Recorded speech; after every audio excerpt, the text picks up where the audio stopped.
જય સ્વામિનારાયણ, જય કષ્ટભંજન દેવ. વાલા ભક્તો, આજે સાળંગપુર કષ્ટભંજન દાદાના દરબારની અંદર પાદરાના હરિભક્તો જે શાકભાજી લાવ્યા છે એનાથી દાદાનો અદ્ભુત શણગાર કર્યો છે અને સુંદર મજાની હાટડી ભરી છે.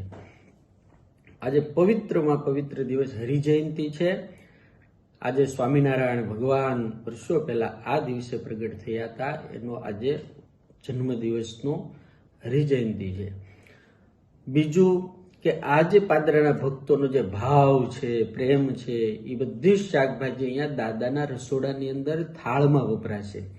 અને આ શાકભાજીથી હનુમાનજી મહારાજનો સરસ મજાનો અને સ્વામિનારાયણ ભગવાન ને ગુરુદેવ ગોપાળાન સ્વામીનો થાળ થશે. સંતો અને કેટલાય ભક્તો જમશે. અમે દાદાના ચરણોમાં એવી પ્રાર્થના કરીએ છીએ કે હનુમાનજી મહારાજની સેવા જેને કરી છે એ તમામ ભક્તોનું ખૂબ રૂડું થાય, ખૂબ મંગળ થાય અને ખૂબ સુખી થાય. જય શ્રી સ્વામિનારાયણ.